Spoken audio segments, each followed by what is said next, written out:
Okay, call the meeting to order. Kelly, please call the roll. Tara? Here. Paul? I'm here. I'm here. And no Heather, no Corey. Corey is traveling for work and is in Australia right now, and Heather had a family commitment that she notified us of in advance. Adrian, when was the statement of public notice published? September 10th, 2024. Excellent. We'll move on to the approval of the agenda. I'll entertain a motion to approve the agenda. So moved. Second. Excellent. All in favor? Aye. I apologize. I should have asked if there were anything to discuss, but I think we're okay. No discussions. Next, we will do the Pledge of Allegiance. Pledge allegiance to the flag of the United States of America and to the republic for which it stands, one nation, under God, indivisible, with liberty and justice for all. Okay. We have no one here in attendance, so I'm assuming we have no persons requesting to address members of the board. We'll move on to the board president's report. Just two notes, in Corey's absence as the board vice president report. Just a big thank you to all of our teachers and staff at the building for getting everything set up for a great start to the semester. Thanks to our community for all you all do to make our school the best it can be. Tara, I know you were involved in some stuff, and that's fantastic. We thank you for that. We would also thank everyone from our community and our teachers and staff who have been engaged in the superintendent search process by completing a survey of characteristics you are looking for in the next superintendent. We look forward to reviewing that information once it is all finalized by the search consultant. That concludes my report. Lisa? Thanks. So in July, we completed an air quality assessment of our tech ed space.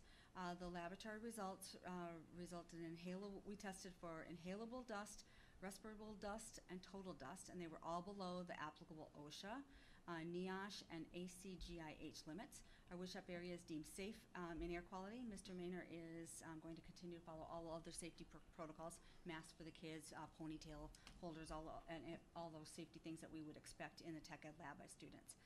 The sampling of inhalable dust was conducted while school district employees did wood cutting for about 120 minutes, which is what typically would be a block of time where the kids would do. So we just cut wood, made sure that the air was appropriate, would simulate what we have with the daily class time, and to determine the dust levels, and everything came out really good. Sampling time was 480 minutes, which was OSHA permissible, and we look forward to more stuff. So we came out well below the levels as well. So really good to hear that. So that's great to have that one done. Kohler School Friends, we're grateful for their support. They provided a wonderful lunch before our annual sneak peek and supply drop-off. Very well received by the staff, as it always is. They upped their game quite a bit this year with the addition of a soft serve ice cream machine that was absolutely the hit. So that was a special treat for everybody. I think they're going to be looking forward for that one every year. The Kohler School Friends also continued their annual tradition of placing kindness messages on every student locker. That was, we probably started that, I think, about 9 years ago, to greet the students with a nice little message on their locker on the first day of school. And I know that event takes a lot of time and preparation, but I think it's a worthy tradition, and I want to special thank you to Delaire Avery for keeping that tradition alive. She's really spearheads that, and it's really great to see. What's really fun to see is how many messages are still on those lockers on the last day of school, and many of them end up on the inside of the lockers. So we really, I think it's much better received than what we would even think that it is. I'd like to ask that our student council leadership, they're not here tonight, but they will be beginning next month. But I would like to ask that our student council leadership work to emphasize the importance of caring for our school building and valuing the contributions of our dedicated staff members. We aim to cultivate an atmosphere where students take ownership of their school experience, leading to more respectful and supportive community for all. We'll be creating a high school advisory group to work on how we can honor some traditions while upholding our core values of respect and consideration for one another, and reject those behaviors that undermine these principles. So instead of engaging in negative pranks, I look to the class of 2025, which is our 99th graduating class, to seek out ways to celebrate that foster positive interactions and build a sense of community and pride rather than tearing them down. We may not always see the results of our kind acts, but every act of kindness that we contribute to the world makes it a better place for all. And it's my hope that this senior class can continue the initiative that they started in 5th grade as the kindest school in America when they were in elementary school, and have that be their legacy. Calendar reminder, there'll be no school for students on September 20th, and homecoming is September 27th. Remember, that was the flip. So no school next Friday on the 20th. And that concludes my report. Excellent. And Natasha is out this week, so I have her report Oh, for her. excellent. Okay, we'll roll right into principal reports unless you all have anything to ask Lisa. Okay, so we'll go into the principal's report. I have Natasha's. This year, we will again have 2 representatives, non-voting members appointed to the school board to fulfill 1-year term through May 31st. We will welcome these students at the next school board meeting. They are not able to be here this evening. The high school welcomed 4 new staff members. They were all very late in our hiring, so she wanted to make sure that everyone knew about them. Scott Maynor in Tech Ed, Abby Hawkinson, and Suzanne Walter are sharing the business position. And then long-term sub, Mr. Anderson is there. We are working on getting Baragino here. She is meeting with her visa consulate on Thursday, I think, tomorrow. So hopefully we'll be hearing a message on her. So the visa's all passed and through on our end. So we're really happy about that. It's been a really kind of a fun process to watch. We'll continue to partner with CISA 7 and want to welcome new youth internship-based coach, Angela Hines. She will be in contact with students to enter the program, and schedule will be coming out soon. So that's with our youth internship program. Hoping to build that again this year. We are excited to welcome 2 exchange students to Kohler High School this year. We have Matilda Conti, she's from Italy, and Elias Lang is from Austria. So we have 2 exchange students with us today. We're happy to have them this year. We have a successful start to 24-25, thanks to all staff who've helped students in their transition back to school. Classroom visits indicate teachers doing activities to make connections and build relationships with high levels of student engagement. As enrollments come in this year, the senior class is the largest we will ever have at Kohler High School, with 67 students. Next year it's 62, then 58 and 56. Then we go down into that real comfortable bubble, but this is the highest year. It's the largest class we've ever had. Last evening at the varsity soccer game at halftime, the Make-A-Wish Foundation delivered an unforgettable surprise to Zach Morehouse. It was a chance to meet Lionel Messi, a legendary Argentine soccer player, often hailed as one of the greatest of all time. This moment has been 6 years in the making, and we want to congratulate Zach and his family on this tremendous achievement. We want to thank the Kohler Villager newspaper for the great article that they posted on their Facebook page. So that was at the soccer game last night. The high school conducted school assemblies for all secondary students to cover school-wide expectations specific to the core values of respect, responsible, and safe. In particular, they covered expectations for attendance, cell phone use, technology, and dress code, and other topics specific to high school, such as exam exemptions. Safety and security, the high school conducted their safety and security training in an active threat situation, provided students choices in their responses specific to avoid, deny, defend. And today they completed the class discussions with specific scenarios, and they will continue monthly scenarios moving forward. Middle school students started their lessons on avoid, deny, defend this week during bomber time. They're learning the terminology, the golden rule of see something, say something, and knowing that where all the exits are in the building. And they will continue throughout the month of September and then monthly after that. School attendance is a main predictor of academic success. We ask that students are on time, present every day, and ready to engage in learning. The high school has open campus for lunch, so students in grades 9 through 12 are able to leave during lunch. They can enter the building at noon through the main entrance. All middle school students are expected to enter the building wearing their lanyards and IDs in a visible place and are to have them on all day long. They have done a really good job thus far, and we encourage them to keep up the good work. Most students have purchased their own lanyard, and it was great to see the lanyards as they provided a little glimpse into their personalities and interests. And they also issued a few bomber blue lanyards for kids. And that concludes Natasha's report. Excellent. Terry? Okay. Due to me being new to the district and being here since July, I had many, truly most all staff and principal meet and greets. And through that, as well as community, we chose a focus of just continuing that culture and climate of trust building. That was because I am new, so just continuing those practices and goals. And then also, and just working toward our excellence. Another focus because of Act 20 would be early literacy. So Act 20, I'll talk about that in a little bit. Thirdly, with teachers and students, we had a PBIS kickoff, so positive behavior interventions and supports, and we had rotations, so we invited in the bus driver and our aides, lunchroom and recess to be the speakers, and we went through rotations to learn or to really practice being safe, respectful, and responsible. Assessments being the DAC, we're starting the kickoff of MAP screening, so measures of academic progress through NWEA for grades 2nd through 8th. And this would include reading, language usage, and math. Grades 4 through 8th will take reading and math. And then 2nd and 3rd will take math only. And then as mentioned above, due to Act 20, our 4K through 3 will additionally take reading assessments by Ames Web Plus. And if further diagnostics are needed due to the scores being under the 25th percentile, then further diagnostics will occur thereafter. Communications via Skyward will happen for all parents, and additionally a reading plan for those under the 25th percentile. And that would be through the interventionists and myself and Andrea.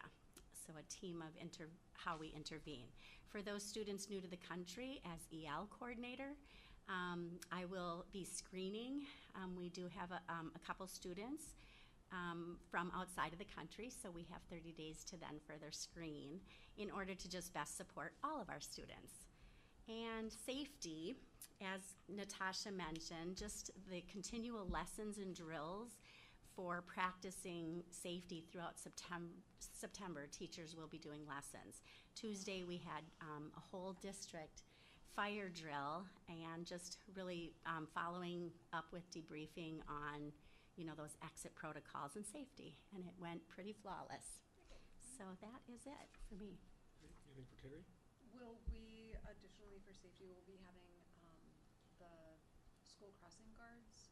Yes, okay, I did put that down. I haven't even sent out the messaging yet. I just barely started talking to 5th grade about safety patrol. And the patrollers, yeah, I've heard some of the kids, and as they're crossing, are you going to want to be with us? So they're excited to get going on that too. Thank you. I do have a question about with the change in testing being done. Are we putting anything in place to measure growth for kindergarten, 1st grade math? So for math, there are, 1st grade was, we did have maps last year for that, and because of all of the new requirements of the state, it'll be more diagnostic through the classroom teachers. And we'll message our testing to the parents as well. So math-wise, we'll be kind of looking at just what are the standards and how our benchmarks. We do have interventionists for math as well. So both Lori and Ben are both reading and math interventionists. So if they do go below the 25th percentile or whatever is deemed that data point, then they would also have intervention. Interventions, okay. And And we've used Ames Web Plus in the past for math as well. So we'll probably continue with that. Yeah, I do, yeah. okay. Ames Web Plus is the required state one, but Right. we used Ames Web Plus for our math for our little kids. So are we doing that this year? I believe we Lori are, is doing yes. that. So they, Yeah. again, you start with a screener, and then from there you kind of dig deeper with the diagnostic, the further diagnostic. Is that, so I'm a little ignorant on that. Is That's Ames okay. Web Plus the further diagnostic only? That's the screener. It That's is, the It can be. it can be, it's tricky, Use as a screener. yeah, we had, But it would be universal. It wouldn't Yeah. only be to those who we think are in the lowest Correct. 25%. correct. Okay. So for us, we're starting with the screener of MAP, and then we have the diagnostic if needed for the Ames Web Plus. But the state is giving that as our screener, it's a required For screener. Right. So it is tricky with Okay. Ames Web Plus. So to clarify, we are not using it as a universal screening for Math, math currently. right. I think Mhm. the implementation of Act 20 gives us a nice opportunity to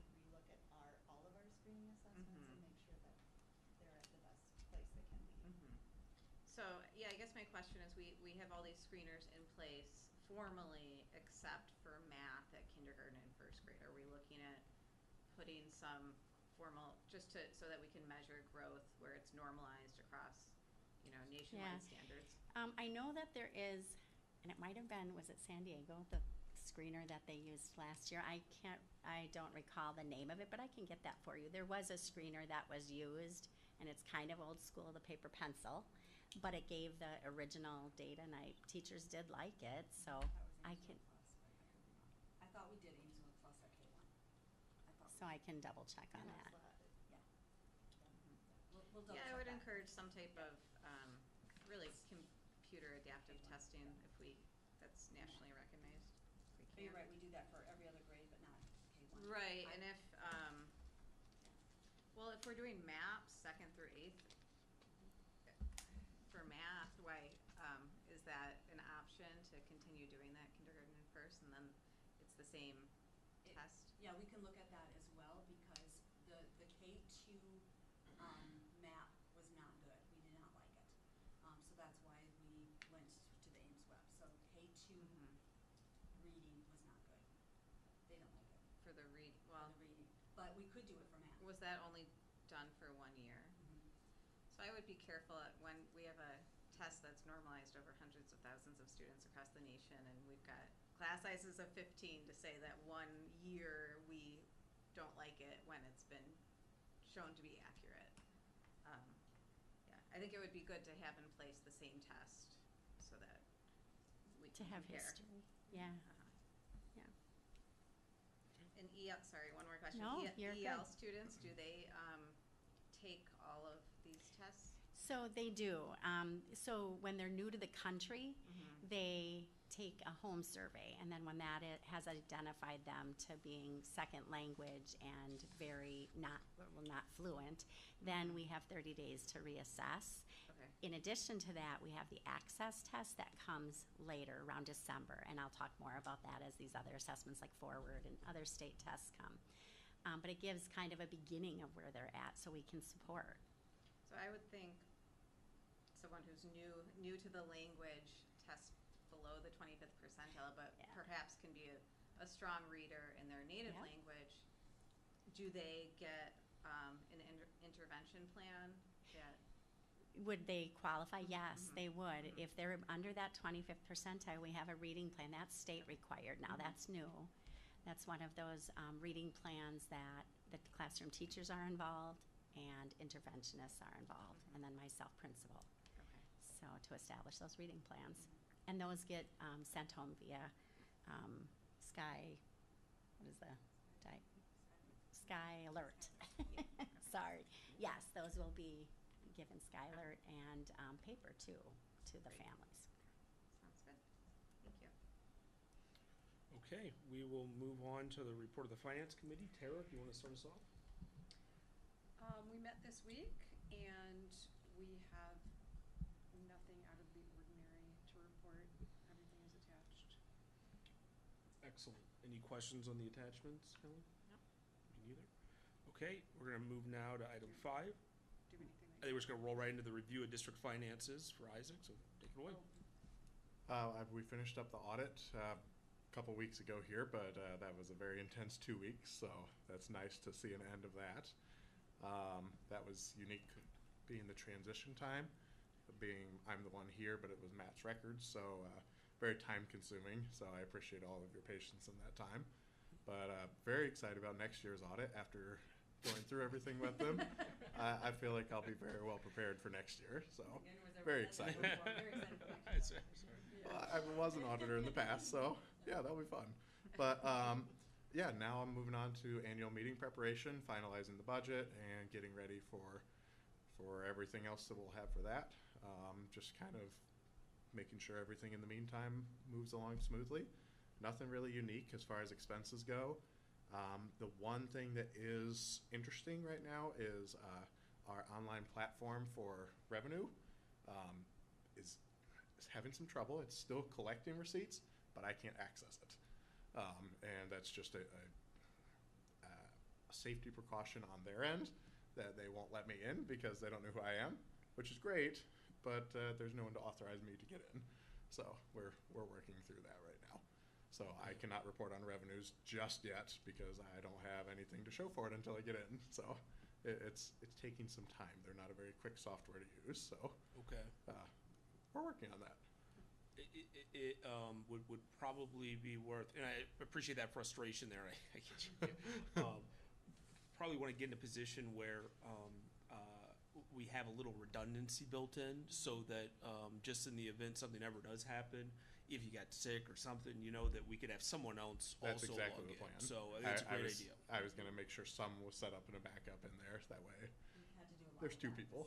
Recently, we've had to do a lot of redundancies, like we realized that there were sometimes only a single person and sometimes people from 2 or 3 positions. Sure. Is the delay from the software company just their general, just lethargic response, or is there that's anything, part of it. But is there then, anything we could do to help, or could a lawyer help? I mean, No, that's part of it. It is Okay. just generically slow. But on top of it, the first response I got back was saying that I'm not eligible to request access for myself, sure. and we have to have someone else. So, but that response took 2 weeks. So I see. now I'm on my second round trying to get a Okay. response to, hey, well, there's no one else here, so I see. what do you want? You know, No, sure, if they yeah, want yeah. Lisa's access, you know, but what do you want to I be able to gotcha. get us in? So, Understood. yeah. So we'll No. get there. It's Oh, coming. Appreciate it. Any questions on the audit? And did you do an exit interview with the auditors? They are going to be coming back quite a bit because we have DPI reporting every month for a while, and then they'll have our financial statements way out in December. So it's kind of open. Okay. There's a few things that are still semi-moving pieces, not anything drastic, but it's not really ready to be wrapped up just yet. Okay.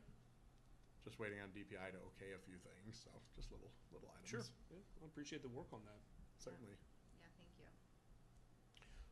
Okay, now we will move into the consent agenda, which includes approval of the August 14th minutes, August 20th minutes, and the approval of invoices. Does anyone have anything they want to pull out of the consent agenda? Nope. And then I'd entertain a motion to approve the consent agenda. So moved? Second? Excellent. Any discussion? No. Okay, all in favor? Aye. Aye. Motion carries. Moving on to item 7. This is board meeting dates for the 2024-2025 academic year. I think that we should probably table this discussion until such time that we have a full board. Just a little uncomfortable having that, knowing that Corey and Heather are excused.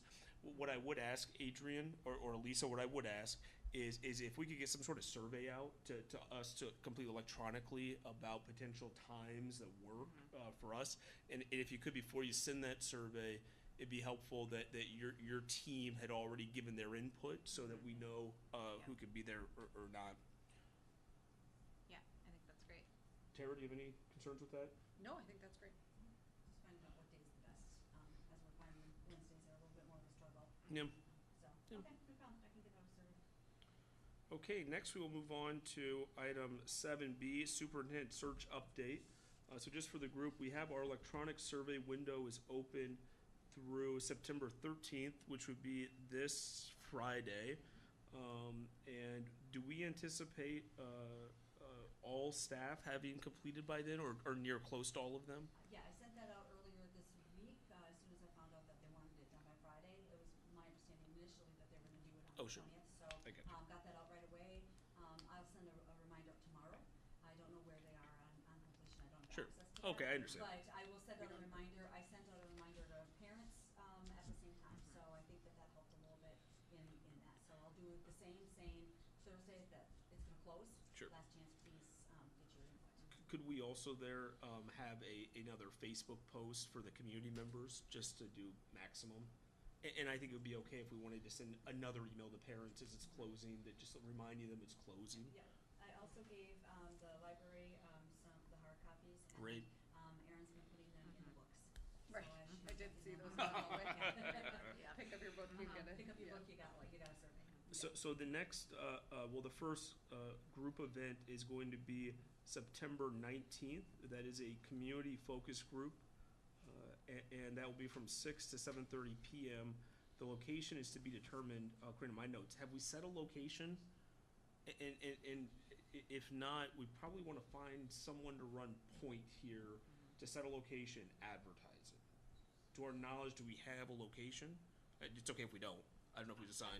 I don't think that we do. My opinion would be the rooms above the library because I feel like they're more accessible. There's room to split up in several different areas if they're looking to take small groups. It's an hour and a half, so I'm not sure. Colleen and Aaron are running this. We are not running it. I think we'll be there to observe perhaps, but we won't be giving our input whatsoever. But I think if they want to break out into small groups, it just lends itself better in that area, in my opinion, because they could also go downstairs. There's several rooms that they could use, if you're okay with that. Wherever they need, that's fine, we can make that work. Okay. I think you're right. It's accessible, it's easy. Great. I think that's a great idea. And Lisa, can you, or you and your team, solidify that location? Sure.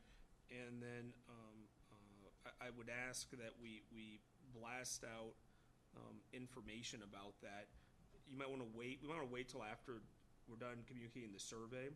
But I think as soon as practicable thereafter, we should be having a Facebook post, a website update, send out an email, maybe even ask the villager to do a Facebook post if we have to pay for it, just so that we get the word out and folks know they are welcome to come and represent the community on September 19th. Does that sound like a plan? Excellent. Yep, I think that's great. Yep. It would be any community member, any parent, right? We're Yeah. looking for any and all input. Yep, and just for context, I know you said some board members will be there. The dialogue, though, will be with the search consultants, Colleen and Tim, and it's not a back and forth with board members. Correct. And then after the 19th, the next day, September 20th, that will be an internal staff group activity. That will be surrounding lunch, which I believe, are you working on the lunch, Tara? Excellent. And then that'll carry us through to October 7th, at which point this board will meet to review survey results and receive the feedback from the group activity at 5:30 p.m. in this room. And then Adrian, I would just ask that you please add that to our calendars. If you have it, I just haven't had a chance to check that. In fact, I think it would be helpful, I don't want to speak for me, it'd be helpful if any of these, I'm looking at this right here, this is just general timeline. If any of these would require board attendance, just to go ahead and add them, even if we don't know the time, that's okay, just to get it so that we're aware. Yeah, excellent.